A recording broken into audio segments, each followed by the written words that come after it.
Hey everybody, I'm Laura DeFranco, the CEO of Brave Healer Productions, where we have a mission to wake the world up to what's possible for healing. And we do that one brave word at a time. Here to help me today with that mission are some of the amazing author experts of a new book that we have coming out called Shaman Heart: Turning Pain into Passion and Purpose.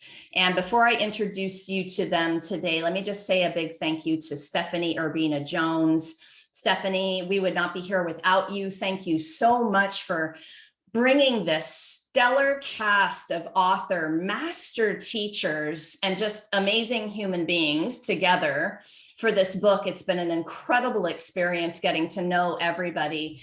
And for our listeners, you're about to understand the power that I have in my Zoom room today. With me is Dr. Ariana Platten, the founder of asoulforworld.com, a global wisdom community that offers tools and teachings for transformation. Emily Greaves is an artist, healer, and certified intentional creativity teacher. I have Iva Enright with me. She's a filmmaker, photographer, writer, and equine guided learning facilitator. And Julianne Santini is a master level healing arts practitioner, shamanic guide, and compassionate teacher. She's the co-owner of Profound Life Wellness, offering transformational sessions, workshops, and sacred travel. Welcome, ladies. How you doing? Good. Everyone's muted, so I just have to pause. I'm like, okay, everyone has to unmute and say hey to me today.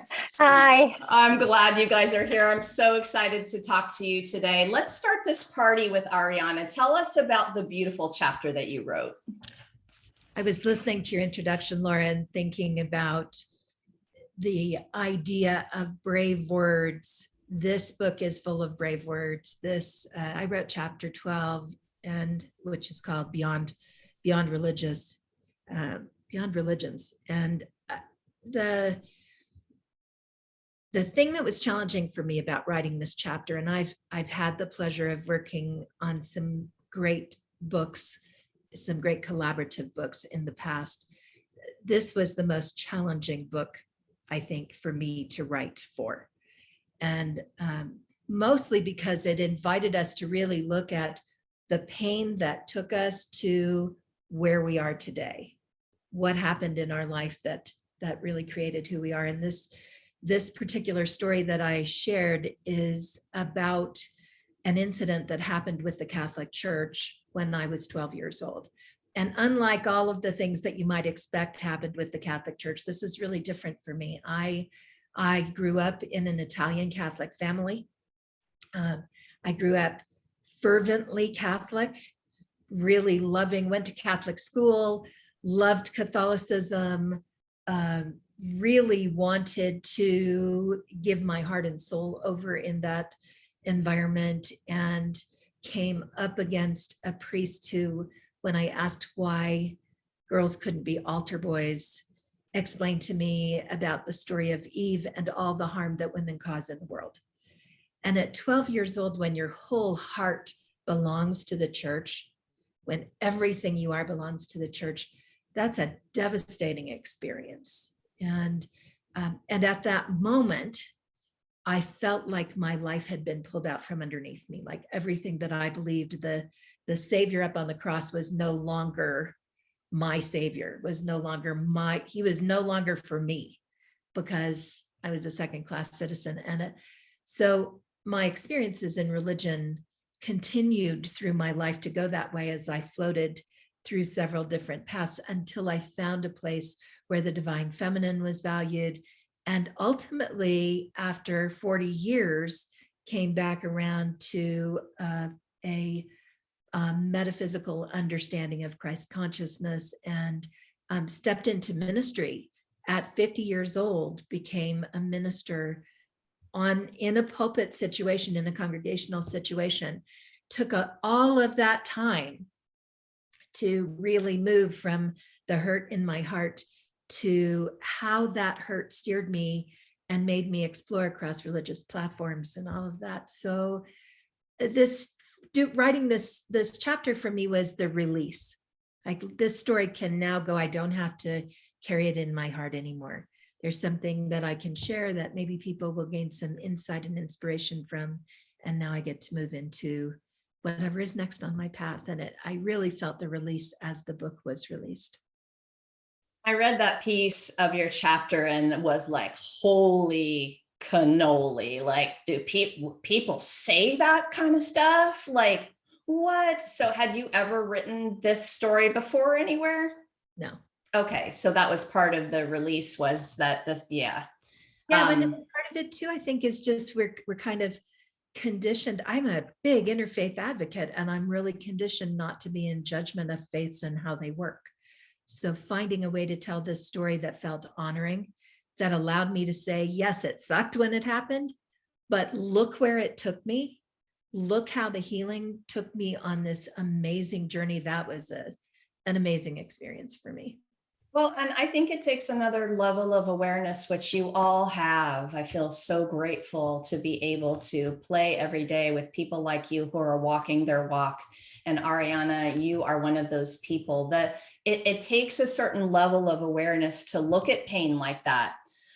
Crushing, devastating kinds of statements and all that did to you, and then realize at whatever point in your life, realize, oh, that's actually an opportunity. Mm-hmm. And there's a path there toward growth. Like, what do you want to say about that? You know, it's perspective, right? We get to choose that the universe is working for us or against us. The story we write about our life is our story. We write it every day. You know, certain things happen. If you look at them objectively, they're very black and white. This is what happened.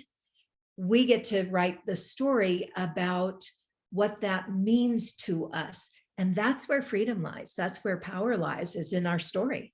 So we either write a story that the world is out to get us, or we write a story that everything that happens is an opportunity for, in my case, for spiritual growth. That's the perspective that I tend to run it through.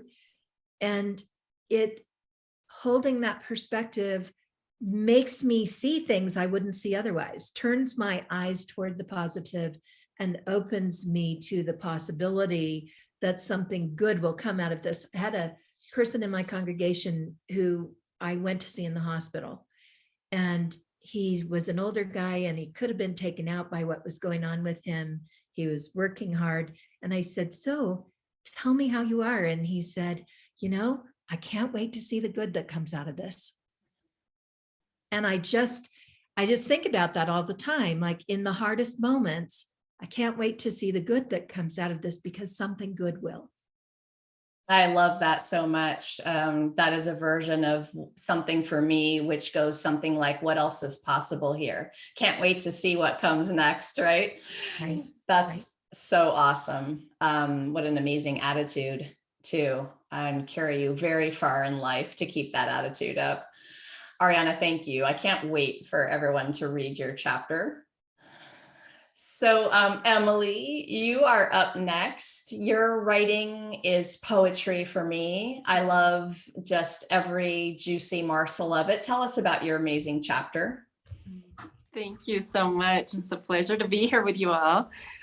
So my chapter is chapter number 3, and it's called Praying with a Paintbrush. And I also have the great honor of having contributed the cover art to the Shaman Heart book.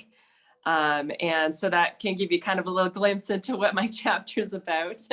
I'm an artist, I'm a painter, and actually just saying those words is really what the chapter's about. I'm an artist, because the day that I finally said those words and spoke the truth of who I am, rather than my day job or all these other identities I've been living with, that day changed my life, saying those words. And so I really write about that in the chapter, of how those days when you're brave enough to actually really speak your truth, those moments have the power to completely reroute your destiny and bring you into alignment with something way bigger than you ever could have really imagined. And me speaking those words led to me living where I am now, here in Teotihuacan, Mexico. And it's, I think if I hadn't have said those words, I wonder if this amazing group would have even gathered here, if the Dreaming House were this author's journey that Stephanie Urbina Jones brought all the authors together, almost all the authors together here in Teotihuacan, if that would have happened.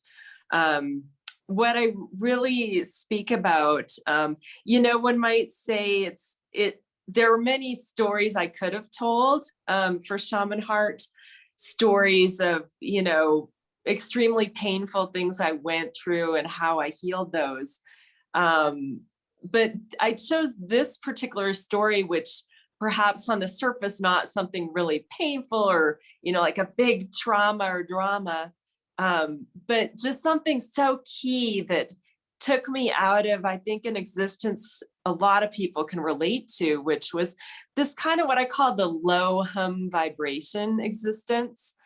I was working in the corporate job and just like, the color of my existence was gray. If you can just imagine that, there wasn't anything overtly horrible about it at the time, but it was like, there was like this undercurrent of depression and just like anxiety around knowing that out there somewhere was something more vibrant, something that would really, light me up and inspire me.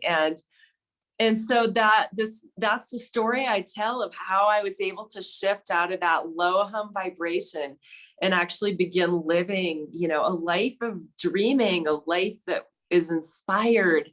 And, it's been something now 18 years in the making since I made that shift that I write about in the story.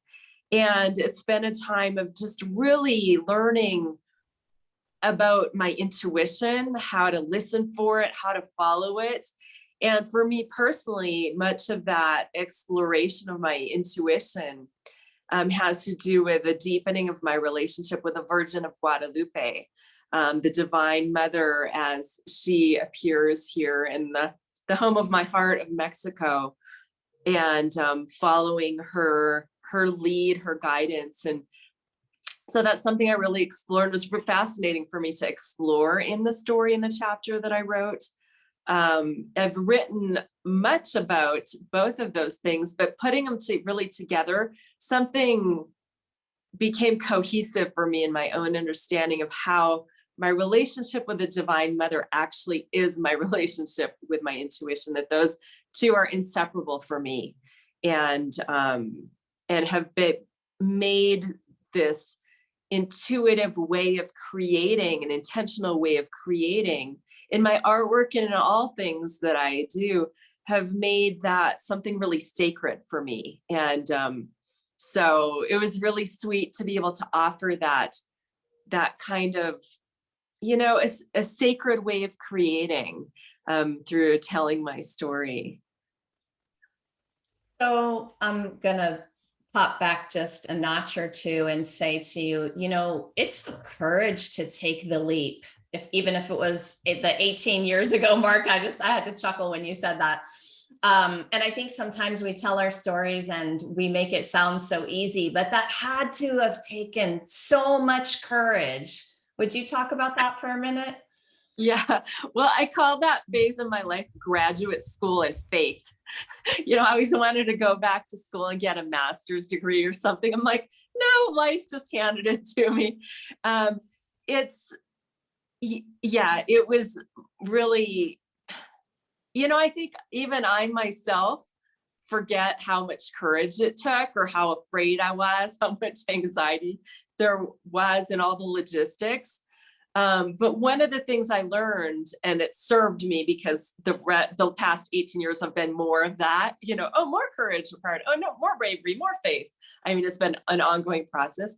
But one thing I really learned back then is this notion, especially, this is where my relationship with the Divine Mother comes in.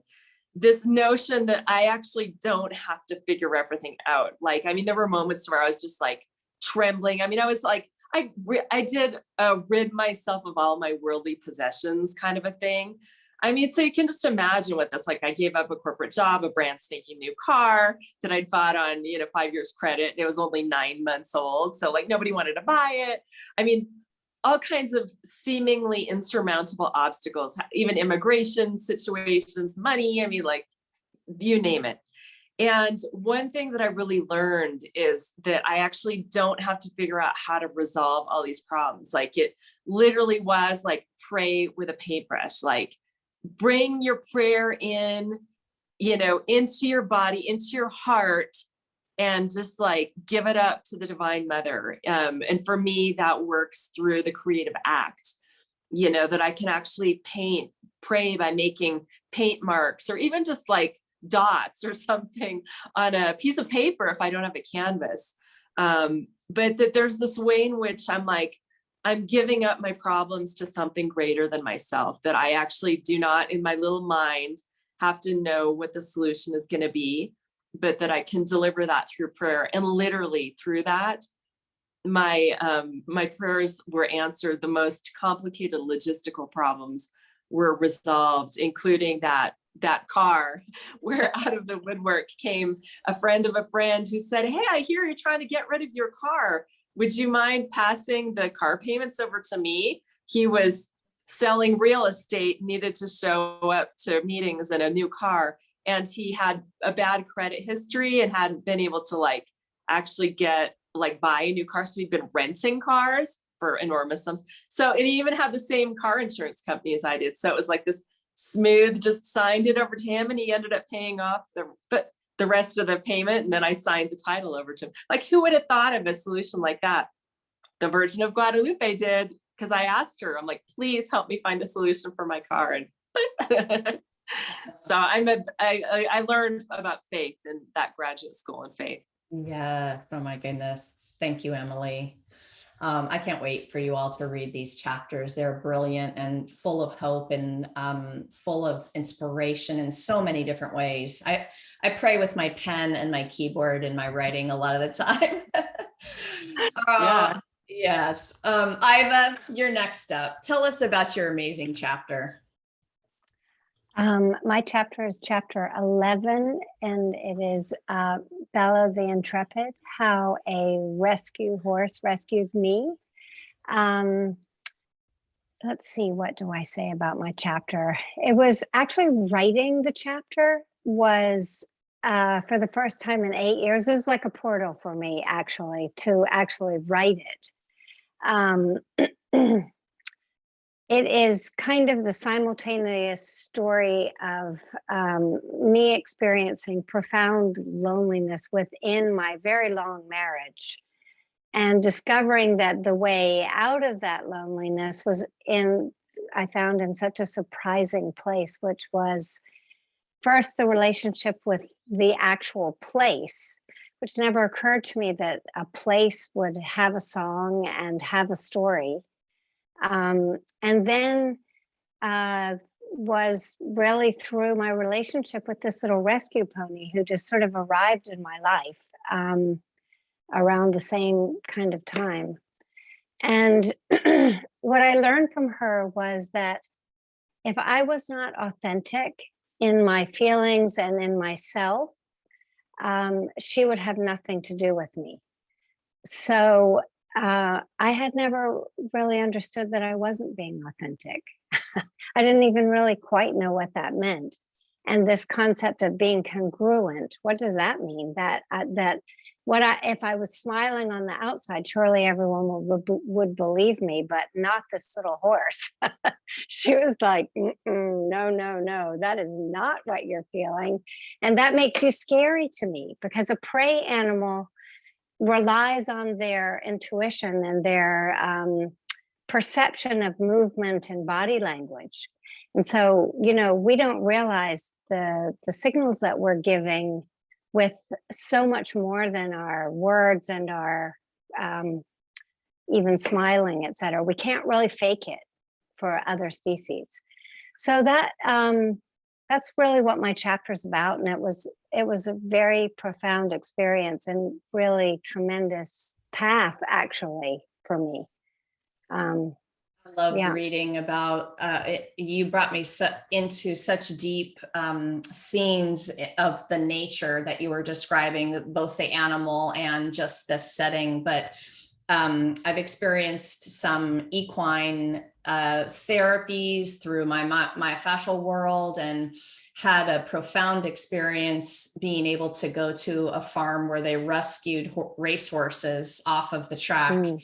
And the one thing I wanted to say about that was that, you can't get any of your BS by the animal. Like, you could try, but if you aren't fully present, then it's like they'll call out that energy in half a second. And honestly, I've found myself in tears multiple times in the presence of those huge animals, because the energy is palpable. So I so related to what you were talking about with the story with the horse.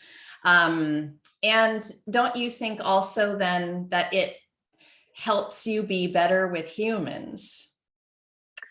Oh, definitely. But and better with myself, because the first place that I have to be honest is with myself.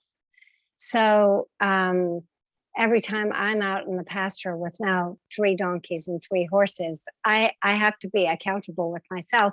Once I'm accountable with myself, it gives me so much more compassion for humans, other humans actually, because I really understand that we have been taught to go along in a certain way and not be uncomfortable for people, and not particularly always express ourselves. However, that causes such blockages. Not that we need to go around screaming and shouting and whatever, because that doesn't work with horses either. I mean, what they're really asking us to do is find a peaceful place within ourselves. And they will try and do that. They will try and bring us into a congruent place where our heartbeats are all working together, so that they feel that I can now do that. I can walk into a room with humans and sort of read the room in a feeling way and bring myself into a calm place, and that can bring others around me. So yes, the answer. That's the short answer. Yes. It's a definite yes, right? Yes. Thank you, Iva. And thank you for telling that story so beautifully. All of you, really. Oh my goodness. Okay, Julianne, tell us about your amazing chapter. Well, first, I just have to say I'm so honored to be sitting with this group of women. I just feel the mama energy, from the Our Lady of Guadalupe to the Divine Feminine to the Mama Pacha to the Mama Bear energy. And I just, it was such an amazing experience to be down in Teo, this place that I love, but with these reflections from people that have been doing the work for such a long time. And you all were such wonderful mirrors. Like, I still feel it.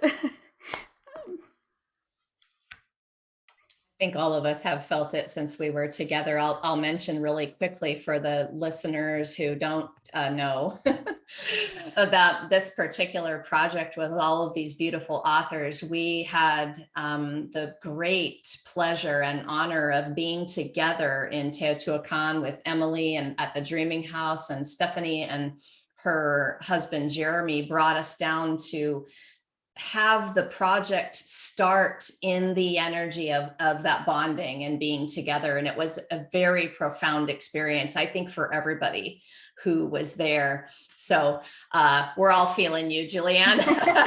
Yes. Well, no matter how many times I've been down to Teo, it happens every time. It's this magical place of rebirthing. And so the story that was birthed for me, chapter 13, Discovering Unseen Love. And it is so not the story that I thought was going to happen and occur. You know, we all got this wonderful heartfelt invitation from Stephanie Urbina Jones and Jeremy. And so the heads start thinking, you know, what were those pain points? What was that transition for me? What did I have to step into? And while we were there, it's like you put your heart on the altar everything starts loosening. You start stepping into becoming in a different way. And I would say that, Laura, you have an amazing way of asking us questions that elicited, what story does the soul want to express right now? And it felt like this little tap on the shoulder, and I would go, no, no, no, no, that story's not good enough. No, no, no, that's just a little story. Oh, that story's from so long ago, but that story kept tapping. And even I was talking to Emily about it, before we left. And so the story that wanted to be told for me was a story that happened about 20 years ago. I had stepped on the path of shamanism, maybe 2 to 3 years in. And then I had this moment like, oh my gosh, what did I do? I grew up Roman Catholic too, Ariana. So like, I understand, I came from that background. What am I doing in shamanism? I can't hear spirit. What am I doing? And I was really like yelling at the divine and at the world. And I had this moment of this mystical experience of hearing the divine. And when you have one of those moments, it becomes your touchstone. It helps you hold on to faith so that you can sit with other people, and hold that faith. It's something that it's unshakable in me now, right? It's an experience that somebody cannot say did not happen to me. It lives all throughout me.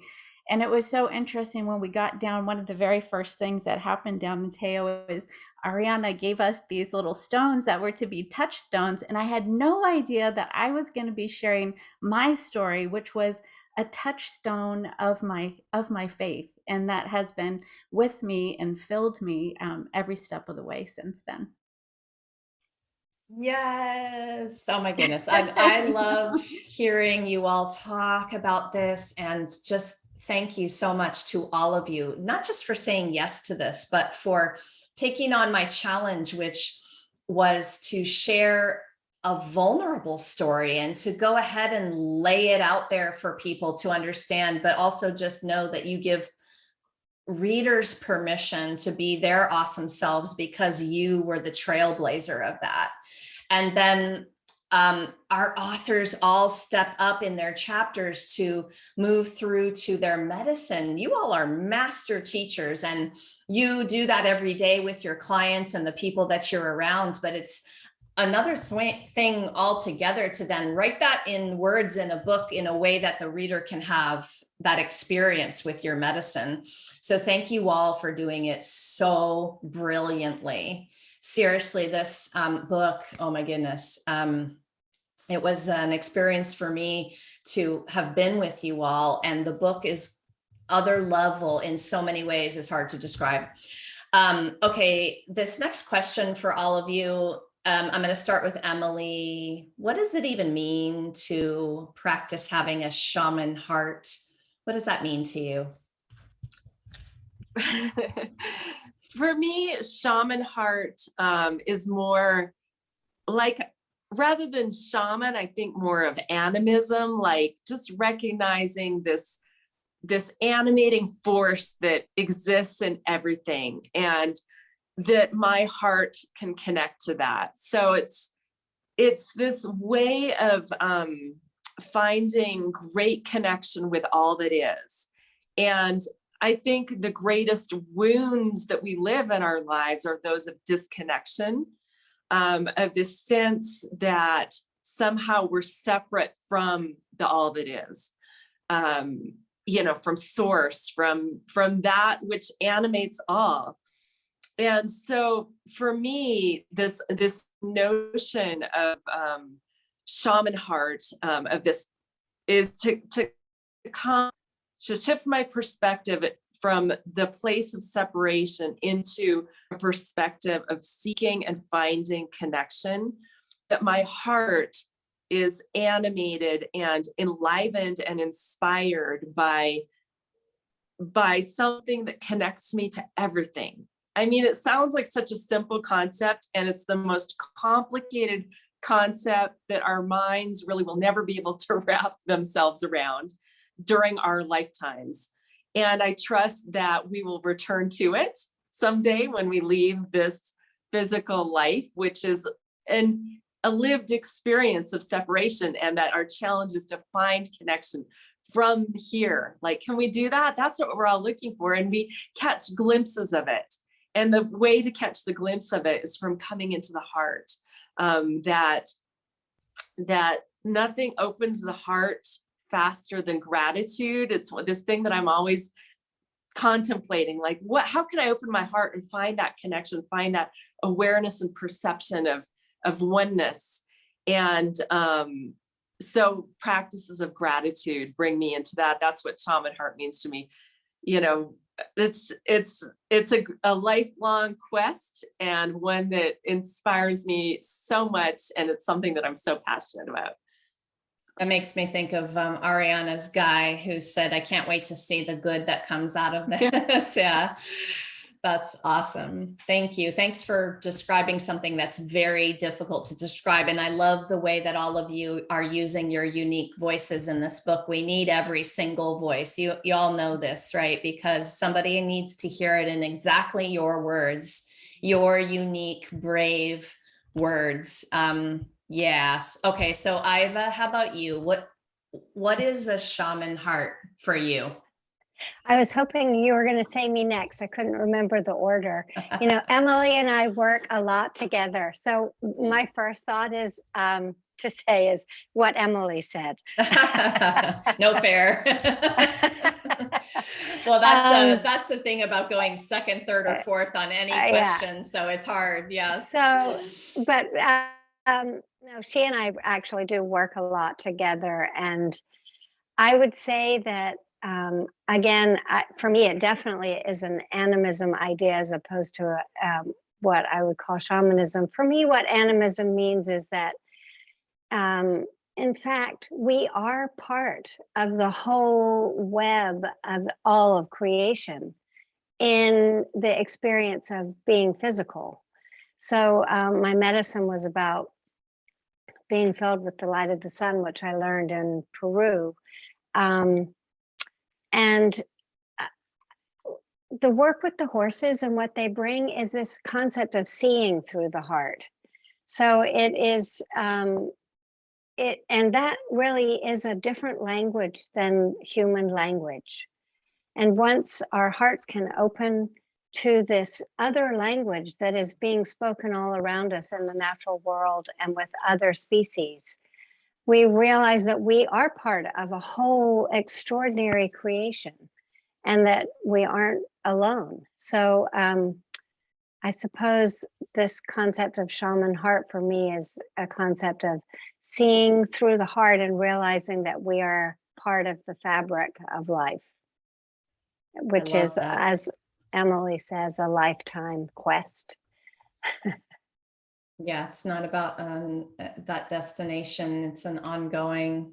I think it's really great to be thinking about that. You all are sharing gifts of awareness, and in these chapters and in your words today, and any moment is that opportunity to just be present with what there is going on right this moment, right? That kind of awareness, realizing that that is a forever thing, and a now thing.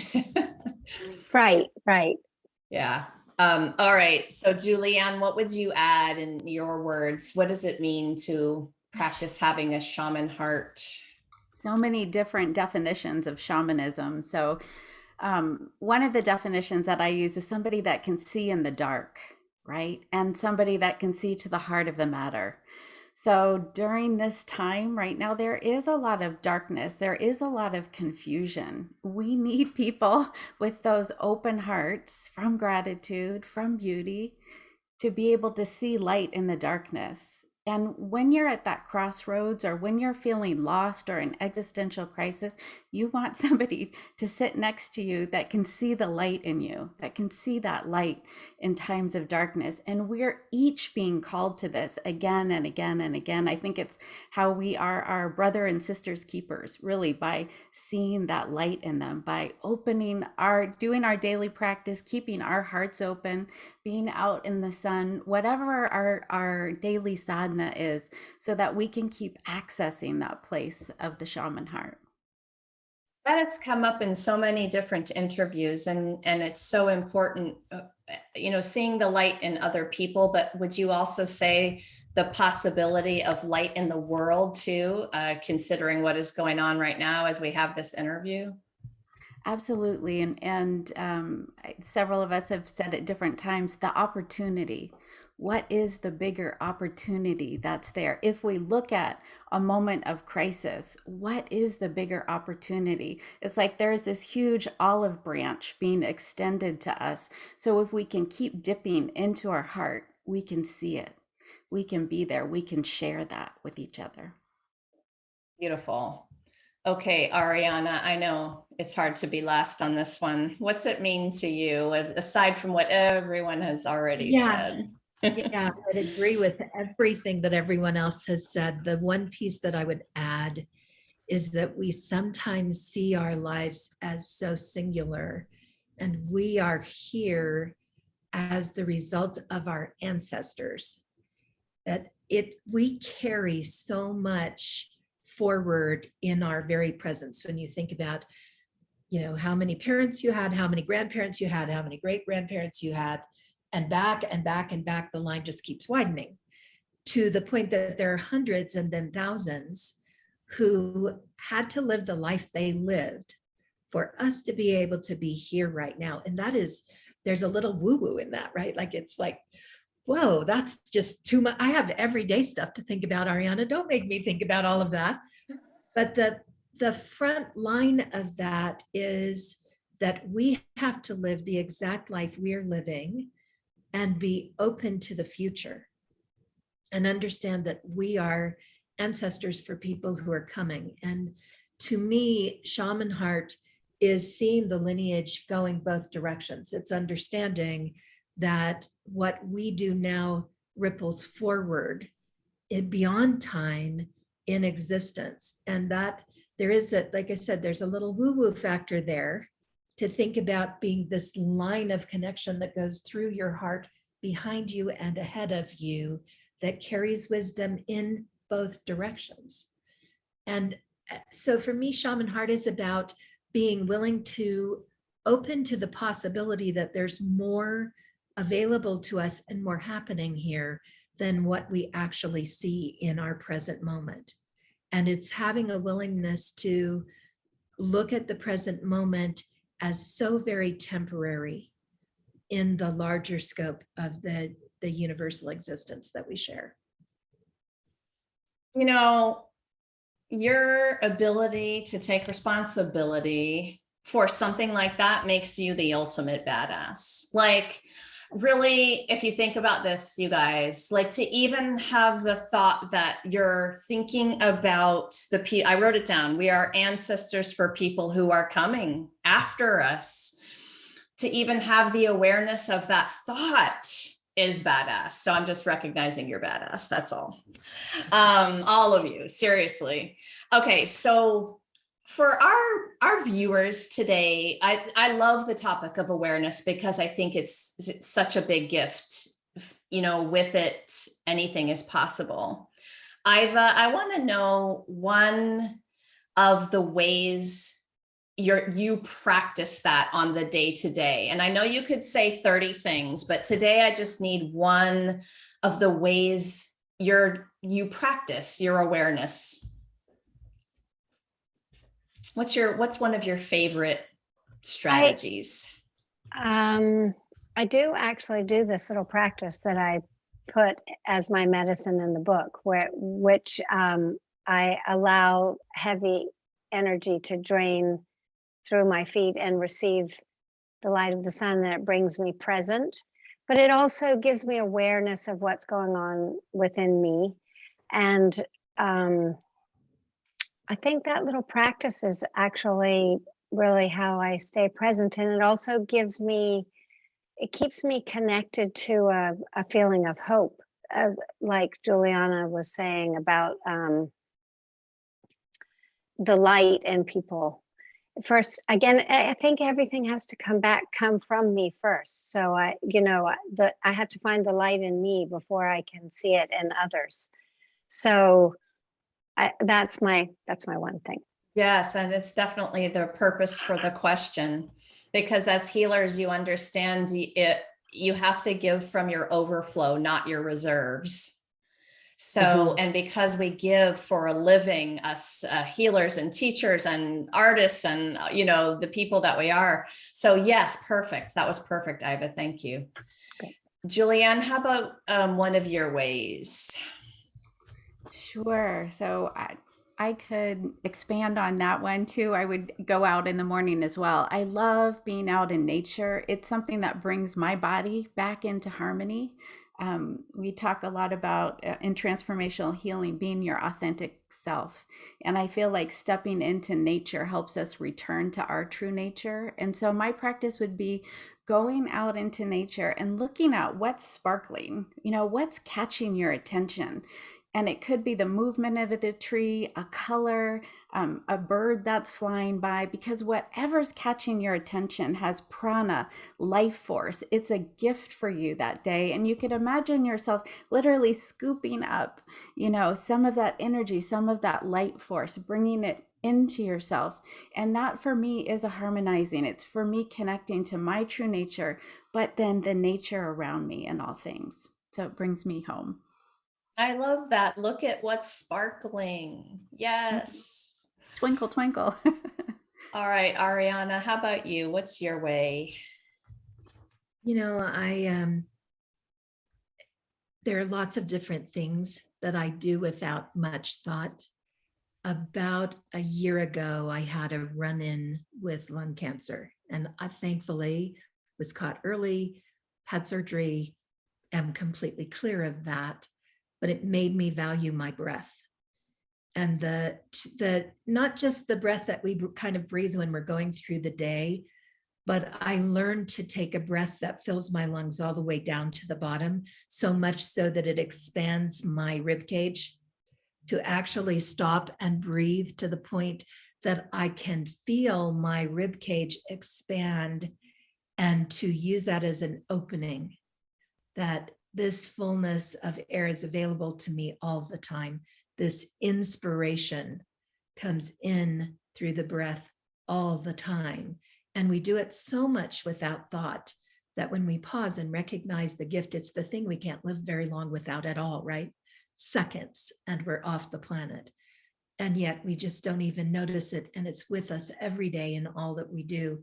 So I try several times a day now, with much more awareness, to inhale down to the core of my body, to expand the rib cage, and as I do, to open up to whatever life is bringing me, to really open and be aware that there's so much happening beyond our consciousness sometimes. I love that one. That's very easily accessible as long as we remember it's there. Thank you, Ariana. Emily, how about your version? What's one of the ways that you practice awareness? I've been thinking, and I've got a lot of them, but the one that's really coming up for me is related to this idea of connection to nature. I have this little practice that I do pretty much every day, and it just takes a moment as I'm racing around. I find some little tiny bit of nature, could be a little bug or a little leaf or a little flower blossom. I call them my microcosms. And I just stop, like I might be racing through my garden from one task at my business to another, but I'll just stop and become totally present to some little microcosm, so that it becomes like I bring my awareness into it through my heart. Just a moment of silence, of presence to a reality other than my own.